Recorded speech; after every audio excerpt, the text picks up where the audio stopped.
Hello, everyone, and welcome to my channel. This is an educational channel, and we check into great theories, discoveries, and concepts that you are probably not familiar with.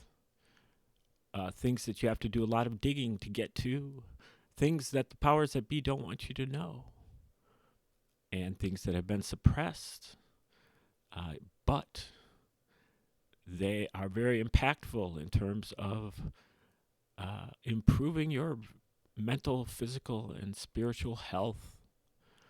And this is a segment that we have called the Q-tip of the spear. And this is in the spirit of the 17th letter and a lot of the different podcasts that I listen to on a daily basis, and just gonna chop some of that up. And I try to watch what's at the tip of the spear, but sometimes I end up watching stuff that I don't quite think is at the tip of the spear if there's not anything else on. And I have been having a lot of internet difficulties today, so probably haven't watched what I should have watched. But, it does really seem like there is some kind of operation going on with this war. It's the fake news is just totally out of control. It seems like there's a parallel universe that's been constructed about like actually just what is even going on over there.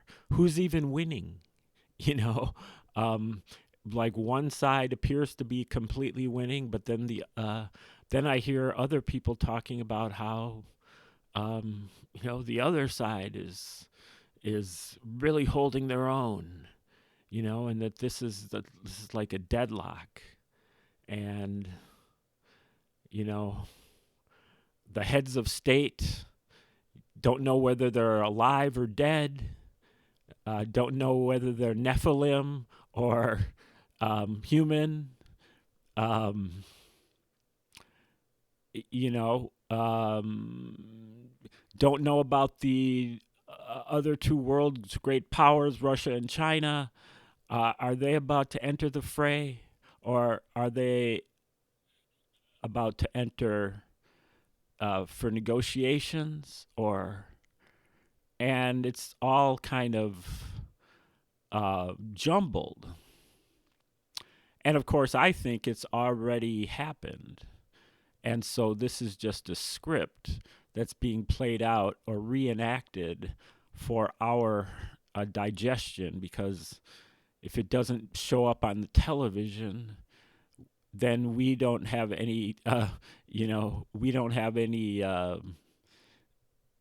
way to think that it really happened. It's got to happen on television before we recognize it to have happened. So this is an unfortunate situation, I think, because um, they're pandering to us, and we kind of deserve it because we haven't done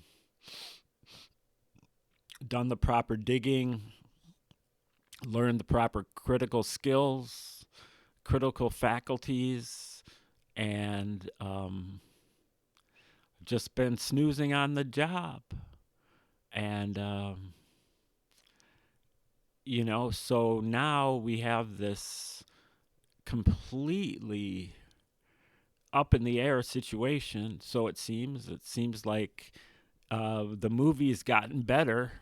You can't quite predict what's going to happen anymore. Um, but yeah, well, now what I would say is that the reason why we're having so much trouble, I think, is just that we have not been willing to deconstruct our most cherished ideas, put them under some scrutiny, see if they hold water, because many of them won't. And in particular, I'm referring to Christianity, Judaism too, but this movement is dominated by Christianity, and it shouldn't be. The way to move forward for this movement is on the basis of deism. Deism, um, many of the American patriots who founded this country were deists. Thomas Paine, in particular, Thomas Jefferson, James Madison, to a certain extent, George Washington, Ben Franklin, Ethan Allen, Thomas Young, all of them, and to a certain extent, maybe John Adams, and James Monroe, even. First 5 presidents. And yeah, deism is basically the belief in God, one God who is good. And that God has given us reason and other higher mental and spiritual faculties that we are able to behold God's creation, nature, the laws of physics and chemistry and astronomy and mathematics and geometry and the beauty of nature, sounds and sights that enable us to understand the Creator directly, not through some intermediary priest, pastor, or minister, or some intermediary language that has been translated backwards and forwards 6 different ways and interpolated by pious fraudsters over the course of 2,000 years. That's not good enough. That's dogma, and that's on the basis of,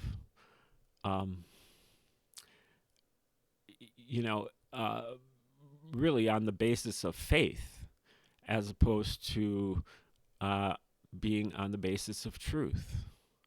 This is, I thought, a movement for truthers, but I see us abdicating that responsibility. And I think that the powers that be, I won't say the powers that be, I'll say the white hats. I think the white hats are kind of disappointed that you haven't figured it out yet, because they know what the score is. They know that the New Testament was written by the Romans. It was written by the Flavian Caesars of the late 1st century. That is Emperor Vespasian and his 2 sons, Emperors Titus and Domitian. And it was written as a psychological operation against the Jews. Go figure, psychological operations. That's what our centuries, 20th and 21st centuries, are saturated with psychological operations. And so too, the Romans were masters of psychological operations, psychological warfare. They had invented a number of religions in the 1st century for propagandistic purposes. So Christianity was just one of several. They used a different psychological operation on a different set of Jews right at the same time to create what's known as rabbinical Judaism.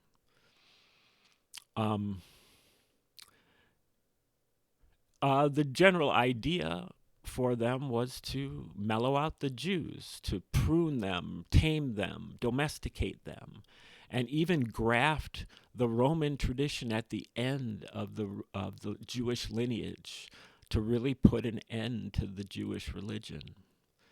And they recognized that the Jews were waiting on a Messiah.